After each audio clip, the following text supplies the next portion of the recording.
नमस्कार सोहार, मैं पायल त्रिवेदी और आप देख रहे हैं न्यूज झारखंड। समय हो चला है झारखंड की खबरों को जानने का और उनसे अपडेट होने का। तो चलिए जानते हैं झारखंड की तमाम बड़ी खबरों को। इससे पहले अगर आप चैनल पर नए हैं तो हमारे चैनल न्यूज झारखंड को सब्सक्राइब करें और बेल आइकन को प्रेस कर दीजिए। सीज फायर के बाद पीएम मोदी की high level meeting. Rajasthan, Punjab, Jammu Kashmir में हालात सामान्य, शहीदों के शव गांव पहुंचे। बॉर्डर से लगे राजस्थान, पंजाब, जम्मू कश्मीर में रविवार सुबह हालात सामान्य दिखाई दिए। बाजार खुल रहे हैं, गतिविधियां सामान्य हो रही हैं। इसी बीच इंडियन एयरफोर्स ने कहा है कि हमने ऑपरेशन सिंदूर के लक्ष्य हासिल कर लिए हैं। यह ऑपरेशन अभी जारी है, हम समय आने पर जानकारी देंगे। एयरफोर्स ने अफवाहों से बचने की अपील की है। एक और हाई लेवल मीटिंग प्रधानमंत्री नरेंद्र मोदी के आवास पर हुई। इसमें रक्षा मंत्री राजनाथ सिंह, सीडीएस अनिल चौहान, तीनों सेनाओं के प्रमुख एनएस अजीत डोभाल, साथ ही आईबी और रॉ के चीफ मौजूद थे। पाकिस्तान और भारत के बीच शनिवार को शाम 5 बजे सीज फायर हुआ था। 3 घंटे बाद ही पाकिस्तान ने जम्मू कश्मीर, गुजरात, राजस्थान और पंजाब में ड्रोन अटैक किए। भारत ने इसका जवाब दिया। कुछ देर बाद विदेश मंत्रालय ने बताया कि हमने सेना को सख्त और ठोस कार्रवाई के निर्देश दिए हैं। पहलगाम हमले के दिन 22 अप्रैल से 10 मई तक पाकिस्तान की गोलीबारी में 5 जवान शहीद हो चुके हैं, जबकि 60 घायल है। इसके अलावा 25 लोगों की मौत हो चुकी है और 50 से ज्यादा घायल है। जेएसएससी सीजीएल एग्जाम 2023 सीआईडी की जांच में बड़ा खुलासा। फर्जी प्रश्न पत्र के नाम पर उम्मीदवारों से वसूले गए 20-20 लाख रुपए। झारखंड में जेएसएससी सीजीएल परीक्षा 2023 के उम्मीदवारों से फर्जी प्रश्न पत्र दिलाने के नाम पर 20-20 लाख रुपए की मांग की गई थी। इस पूरे घोटाले का पर्दाफाश सीआईडी की जांच में हुआ है, जिसमें अवैध वसूली और धोखाधड़ी के पक्के सबूत मिले हैं। जांच में सामने आया कि इस घोटाले की साजिश में आईआरबी का जवान कुंदन कुमार उर्फ मंटू शामिल था। उसने अपने अन्य साथी जवानों को एजेंट बनाकर परीक्षार्थियों से मोटी रकम वसूलने की योजना बनाई थी। मास्टरमाइंड संदीप त्रिपाठी ने असम राइफल्स के जवान रामनिवास राय और उसके भाई निवास राय के जरिए कुंदन से संपर्क साधा था। कुंदन की पत्नी कंचन के बैंक खातों का इस्तेमाल पैसों के लेन देन के लिए किया गया। इन खातों से रामनिवास के भतीजे कविराज उर्फ मोटू को 2.90 लाख रुपए ट्रांसफर किए गए थे।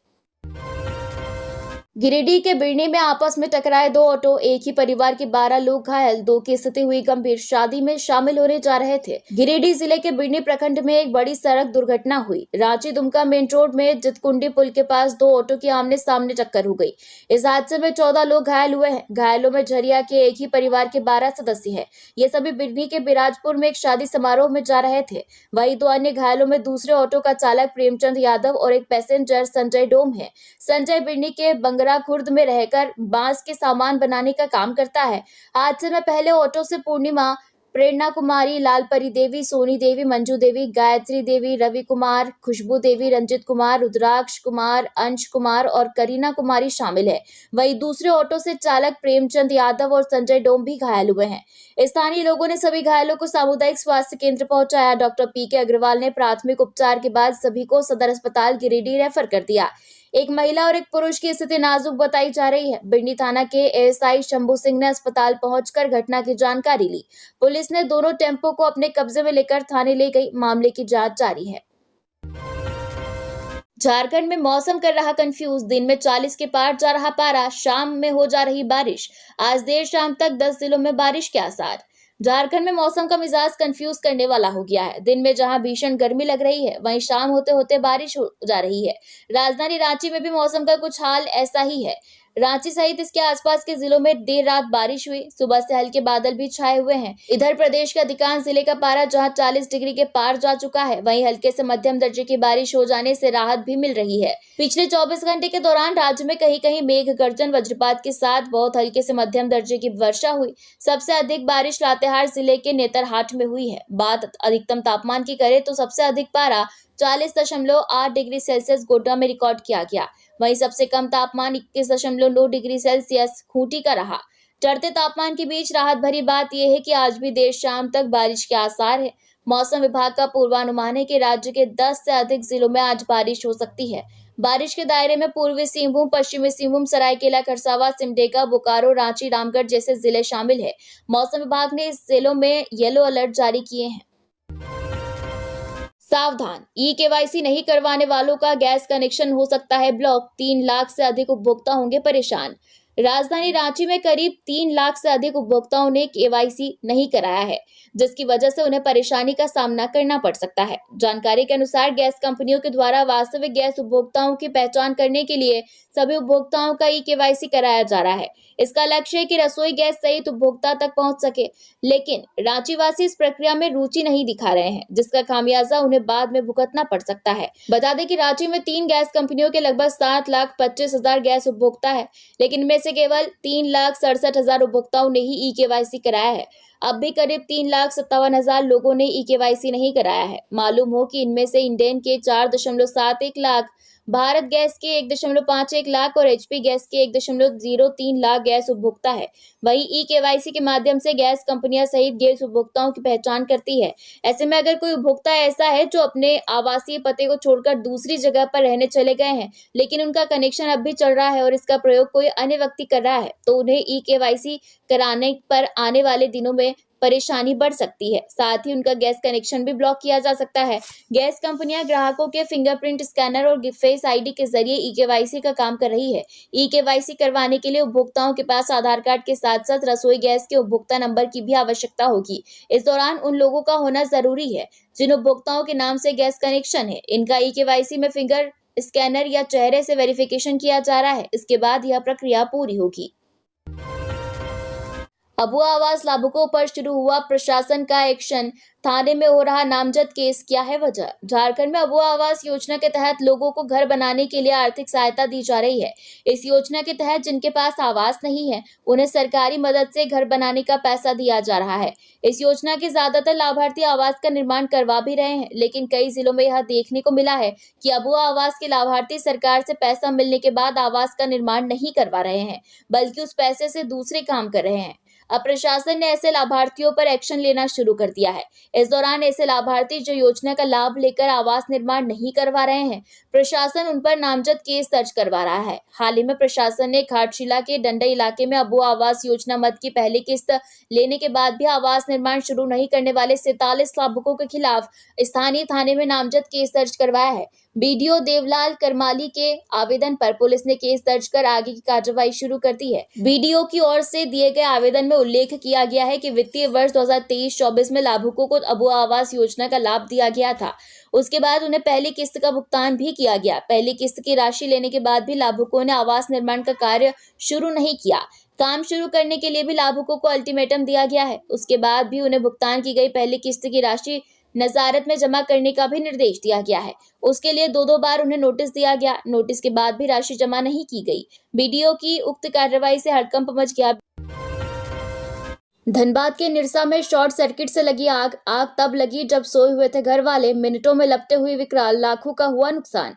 धनबाद के निरसा प्रखंड स्थित संबंधपुर गांव में बीती रात एक घर में आग लग गई। निर्मल रवानी के घर में लगी इस आग ने कुछ ही देर में विकराल रूप धारण कर लिया। घटना उस समय की है जब गांव और घर के अधिकांश लोग सो रहे थे। आग के लपटे और धुएं को देखकर लोगों में अफरा तफरी मच गई। ग्रामवासियों ने तुरंत बाल्टी, टंकी और पाइप से आग बुझाने का प्रयास किया, लेकिन आग इतनी तेज थी कि उनके प्रयास काफी नहीं पड़े।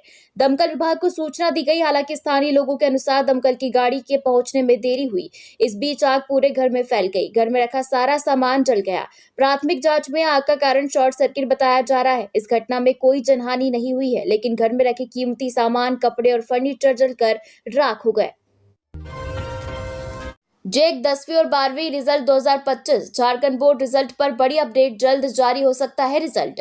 झारखंड बोर्ड से हाई स्कूल एजुकेशन एवं इंटरमीडिएट परीक्षाओं में भाग लेने वाले स्टूडेंट्स के लिए महत्वपूर्ण अपडेट है।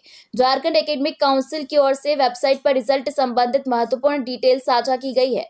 जेएससी की ओर से ऑफिशियल वेबसाइट www.jscresult.com एक्टिव कर दी गई है और उस पर नतीजों को लेकर कमिंग सून लिखा गया है। ऐसे में उम्मीद है कि बोर्ड की ओर से कभी भी झारखंड बोर्ड 10वीं और 12वीं का रिजल्ट की घोषणा की जा सकती है। रिजल्ट को लेकर ऑफिशियल डेट और टाइम जल्द ही दिया जा सकता है।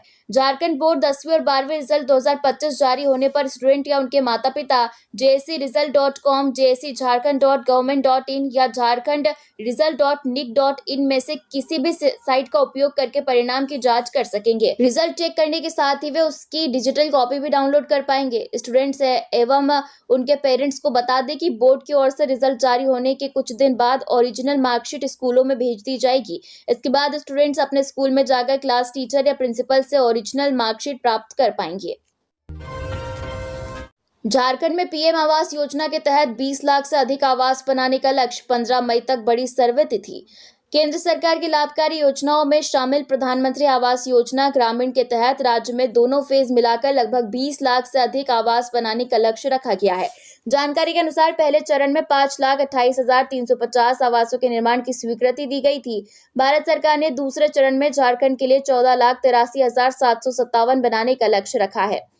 केंद्र ने प्रधानमंत्री आवास योजना के लाभुक चयन के लिए हाउस होल्ड सर्वे की तिथि को बढ़ाकर 15 मई तक कर दी है। इससे पूर्व 30 अप्रैल तक ही सर्वे करने का निर्देश दिया गया था। इससे संबंधित जानकारी केंद्र सरकार के ग्रामीण विकास मंत्रालय ने झारखंड सहित सभी राज्यों को भेज दी है।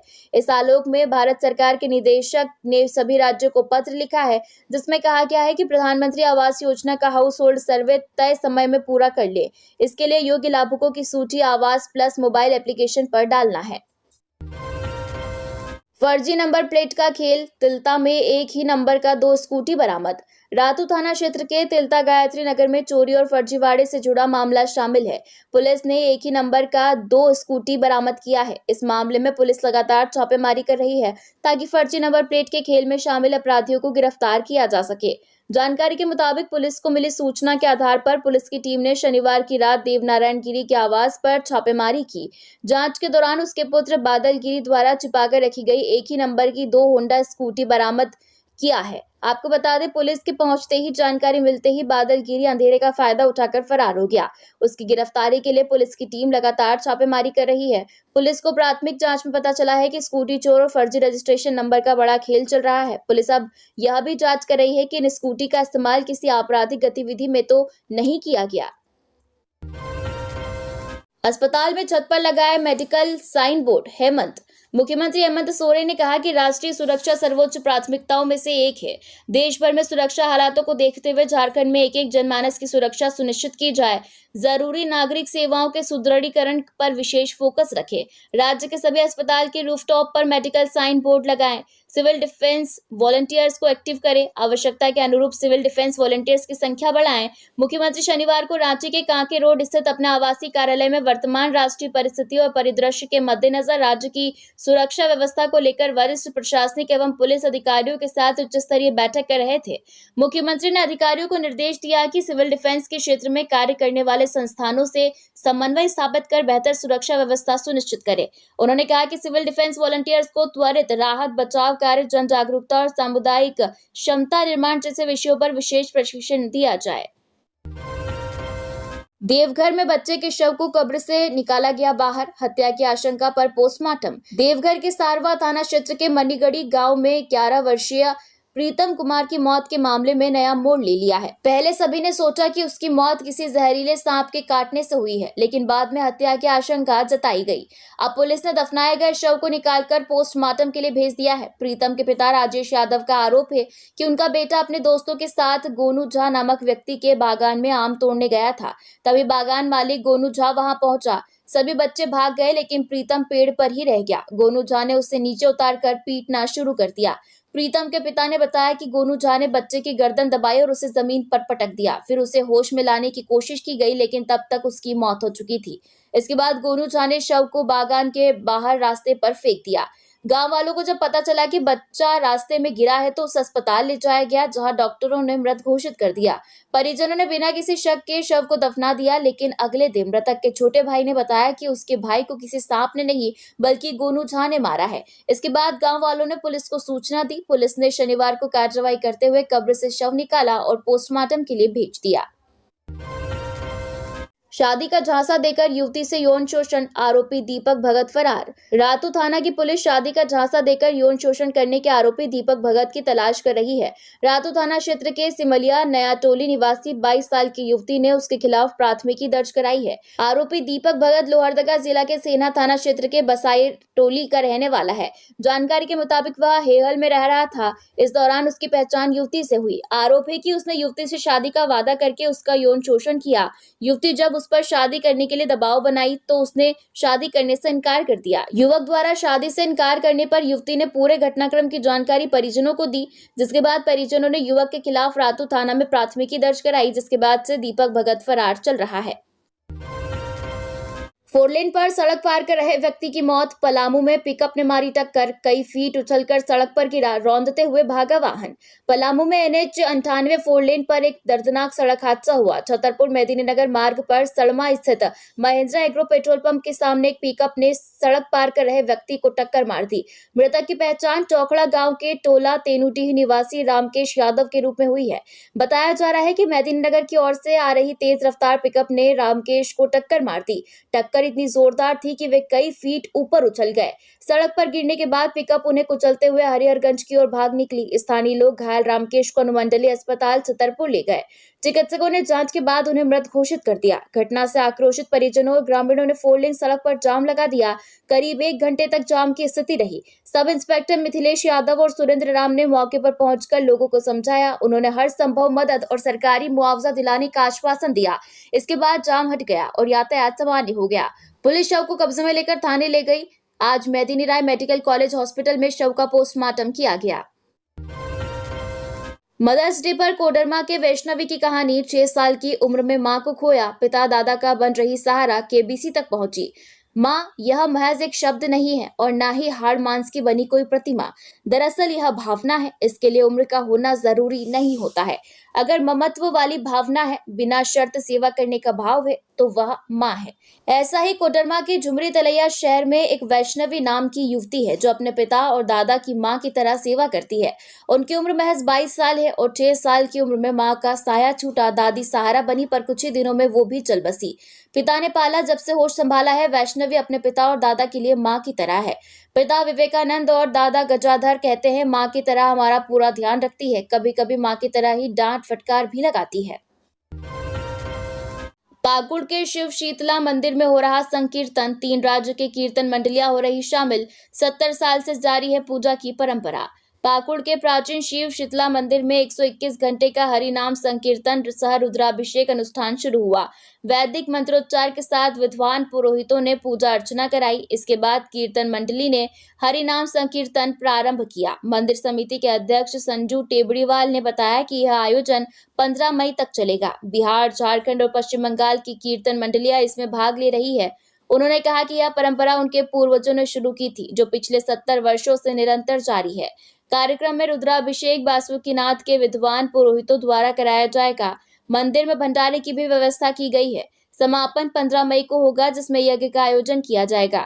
इस दौरान में शोभा यात्रा निकाली जाएगी और महाप्रसाद का वितरण होगा। कार्यक्रम को सफल बनाने में समिति के सचिव संजय भगत, वरिष्ठ सदस्य विनोद टेबड़ीवाल, अन्नू अग्रवाल, जगदीश अग्रवाल, कुंदन ठाकुर, मुन्ना भगत, अनिल टेबड़ीवाल, प्रदीप टेबड़ीवाल, मोहन सिंह और आनंद सरकार समेत कई सदस्य मौजूद हैं। दूर दराज से लोग इस संकीर्तन को देखने आ रहे हैं। सारंडा में सक्रिय 12 नक्सली सरेंडर की तैयारी में। जानिए क्या है लेटेस्ट अपडेट। जमशेदपुर जिले के सारंडा में सक्रिय 12 नक्सली झारखंड पुलिस के समक्ष जल्द ही सरेंडर करने वाले हैं। भाकपा माओवादी नक्सली संगठन से जुड़े ये 12 नक्सली सरेंडर करने के लिए पुलिस से संपर्क में है। हालांकि सुरक्षा के मद्देनजर फिलहाल इन नक्सलियों के नाम या अन्य जानकारी साझा नहीं की गई है। सरेंडर करने वाले नक्सली 1 करोड़ के इनामी और पोलित ब्यूरो सदस्य मिशिर बेसरा के दस्ते के लिए काम कर चुके हैं। पुलिस अधिकारी स्पेशल ब्रांच के सहयोग से इन नक्सलियों के नक्सल रिकॉर्ड खंगाल रही है। सभी 12 नक्सलियों ने सरेंडर करने की तैयारियां शुरू कर दी है। झारखंड पुलिस द्वारा जल्द ही नक्सलियों को आधिकारिक रूप से सरेंडर घोषित किया जा सकता है। झारखंड की 4 यूनिवर्सिटी में नए कुलपतियों की नियुक्ति प्रक्रिया शुरू। 25 मई तक करें आवेदन। झारखंड की 4 प्रमुख यूनिवर्सिटियों में नए कुलपतियों की नियुक्ति के लिए प्रक्रिया शुरू हो गई है। इसमें Ranchi university, doctor Shyama Prasad Mukherjee university, Jharkhand राज्य ओपने यूनिवर्सिटी और जमशेदपुर विमेंस यूनिवर्सिटी शामिल है। इन पदों के लिए देश भर से योग्य और प्रशासनिक अनुभव रखने वाले लोगों से आवेदन मांगे गए हैं। आवेदन की अंतिम तारीख 25 मई 2025 शाम 5 बजे है। इन पदों पर आवेदन करने के लिए उम्मीदवार के पास UGC एक्ट 2018 के अनुसार जरूरी योग्यता होनी चाहिए। साथ ही कम से कम 10 साल प्रोफेसर के रूप में पढ़ाने या शोध संस्थान में काम करने का अनुभव जरूरी है। उम्मीदवार को शैक्षणिक प्रशासन और नेतृत्व का अनुभव भी होना चाहिए। आवेदन करने वाले की उम्र 65 साल से ज्यादा नहीं होनी चाहिए। स्कूलों का एक शैक्षणिक कैलेंडर तय। झारखंड के सरकारी स्कूलों का शैक्षणिक कैलेंडर तय कर दिया गया है। राज्य के सरकारी स्कूलों का एक शैक्षणिक कैलेंडर तैयार किया गया है। शैक्षणिक कैलेंडर और सिलेबस को 12 महीने में बांटा गया है। हर महीने किस विषय में कौन सा अध्याय की पढ़ाई होगी, इसे स्पष्ट कर लिया गया है। अप्रैल 2025 से मार्च 2026 तक का शैक्षणिक कैलेंडर स्कूलों में जारी कर दिया गया है। पहली से 8वीं और 9वीं से 12वीं का शैक्षणिक कैलेंडर अलग अलग तैयार किया गया है। इससे अब शहर से लेकर ग्रामीण क्षेत्र के स्कूलों में एक समय में एक ही विषय और अध्याय की पढ़ाई हो सकेगी। स्कूली शिक्षा व साक्षरता विभाग की ओर से तैयार किए गए एक शैक्षणिक कैलेंडर के आधार पर पढ़ाई के साथ साथ हर महीने मूल्यांकन भी होगा। जिन विषयों में बच्चे कमजोर होंगे उन विषयों के लिए अतिरिक्त क्लास भी होगी ताकि उन्हें विषय के बारे में समझाया जा सके। युद्ध विराम ही युद्ध की परिणति होती है, सरयू राय। जमशेदपुर पश्चिम के विधायक सरयू राय ने कहा कि किसी भी लड़ाई की परिणति युद्ध विराम ही होती है। एक बयान में सरयू राय ने कहा कि 1965 और 1971 में पाकिस्तान के साथ युद्ध हुआ तो उसमें भी युद्ध विराम ही हुआ। इस युद्ध विराम में किसने क्या खोया क्या पाया, इसमें आम जनता में बहस होती है। सरयू राय ने कहा कि अभी भारत की जनता के मन में यह बात आ गई थी कि पाकिस्तान हमारे ऊपर हमला कर रहा है, आतंकवादी भेज रहा है। युद्ध विराम से आतंकी की समस्या का समाधान निकल जाता है तो युद्ध विराम बेहतर है, मगर ये युद्ध कितना हुआ कि युद्ध विराम हो गया, ये समझना बेहद मुश्किल है। उन्होंने आगे कहा कि यह औपचारिक युद्ध नहीं था, इसमें अमेरिका ने दखलंदाजी की होगी, लेकिन मुद्दे अभी भी जिंदा है। पाकिस्तान इसे कितना मानेगा, नहीं मानेगा तो आप फिर से उठ खड़ा होंगे या नहीं, ये विवेचना का विषय है। कहा कि मुख्य सवाल यह है कि हमारा राष्ट्रीय हित इससे कितना सधेगा। भारत की जनता ने सरकार से जो उम्मीदें लगाई थी वो इस युद्ध विराम से कितना पूरी होती है, उसी के आधार पर इसकी सार्थकता का आकलन होगा। केंद्र के इस बयान पर कि हमारे ऊपर कोई भी आतंकी हमला होगा तो भारत उसे एक्ट ऑफ वॉर मानकर फौजी कार्रवाई करेगा। राय ने कहा कि यह स्वागत योग्य है। अब भारत को फ्री हैंड मिल गया है। अब भारत को हर आतंकी हमले का जवाब देने की पूरी आजादी है। पानी बचाने के लिए सिमडेगा की इस पंचायत ने की अनोखी पहल, बन सकता है देश के लिए मॉडल। सिमडेगा जिले के कादो पानी पंचायत में जल संरक्षण के लिए एक अनोखा जन अभियान चल रहा है, नगाड़ा बजाओ जल बचाओ। इस पहल का मकसद सिर्फ पानी बचाना नहीं बल्कि हर खेत, घर और परिवार को जल संपन्न बनाना है। इस अभियान में गांव के लोग स्वयं श्रमदान कर तालाब और जल कुंड बना रहे हैं ताकि बारिश का पानी खेतों में रुके और पानी की कमी से निपटा जा सके। खास बात यह है कि महिलाएं इस मुहिम की अगुवा है। सुबह से शाम तक धूप में मेहनत कर गड्ढे खोद रही हैं और जल संरक्षण के कामों में सक्रिय भागीदारी निभा रही है। एक महिला ने बताया कि हम खुद गड्ढे बना रहे हैं ताकि बारिश का पानी रुके और खेतों में नमी बनी रहे। इससे अच्छी फसल होगी और हमारे परिवार को फायदा होगा। क्रिकेटर कोहली ने टेस्ट से संन्यास की इच्छा जताई। पूर्व भारतीय कप्तान रोहित शर्मा के बाद अब दिग्गज भारतीय बल्लेबाज विराट कोहली भी टेस्ट क्रिकेट से संन्यास लेने के इच्छुक नजर आ रहे हैं। ESPN क्रिक इन्फो की शनिवार की रिपोर्ट के अनुसार उन्होंने इस बारे में BCCI को सूचित किया। बोर्ड के एक सूत्र ने इस बात की पुष्टि करते हुए कहा कि वह अभी पूरी तरह से फिट हैं और उनमें रनों की भूख बरकरार है। हमने उनसे अनुरोध किया है कि इस बारे में फैसला लेने के लिए थोड़ा सा वक्त ले लें। 5 टेस्ट मैचों की सीरीज के लिए भारतीय टीम का इंग्लैंड का दौरा 20 जून से शुरू होगा। जमशेदपुर में फिर गर्जा बुलडोजर, खाली करवाई गई 25 करोड़ कीमत की जमीन। झारखंड के जमशेदपुर में शनिवार को एक बार फिर से बुलडोजर गर्जा। भारी विरोध के बीच कदमा के अनिल सूरपथ स्थित 2 एकड़ 20 डिसमिल सरकारी जमीन को शनिवार को अतिक्रमण मुक्त करा लिया गया। इसकी सरकारी कीमत 25 करोड़ रुपए आकी गई है। इस जमीन पर चारी दीवारी बनाई हुई थी और अंदर एक आउट हाउस जैसा घर बनाया हुआ था। यही नहीं, जमीन की प्लॉटिंग भी हुई थी। अतिक्रमण हटाने के लिए 2 JCB को लगाया गया था। मजिस्ट्रेट के रूप में सिटी मैनेजर जितेंद्र सिंह जबकि वरीय दंडाधिकारी के रूप में जमशेदपुर के अंचलाधिकारी मनोज कुमार, CI, राजस्व कर्मचारी और बड़ी संख्या में पुलिसकर्मी पहुंचे थे। झारखंड कैडर के 4 IPS केंद्र में IG रैंक में इम्पैनल। झारखंड कैडर के 4 IPS अधिकारियों को केंद्र में IG रैंक के पैनल में शामिल किया गया है। इनमें 2004 बैच के 2, 2005 बैच के 1 और 2007 बैच के 2 IPS शामिल है। जारी लिस्ट के मुताबिक 2004 बैच के IPS में IG अभियान के पद पर पदस्थापित Homkar Amol Venukant, IG special branch के पद पर पदस्थापित प्रभात कुमार, 2005 बैच के IPS कुलदीप द्विवेदी जो अभी केंद्रीय प्रतिनियुक्ति पर है, उन्हें IG रैंक में पैनल किया गया है। इसके अलावा झारखंड जगुआर IG के पद पर पदस्थापित 2007 बैच के IPS अनूप बिरथरे को भी IG रैंक में पैनल किया गया है। तो यदि झारखंड की टॉप बड़ी खबरें इसी तरह झारखंड की और भी तमाम खबरों को जानने के लिए हमारे चैनल न्यूज झारखंड को सब्सक्राइब करें और बेल आइकन को प्रेस कर दीजिए।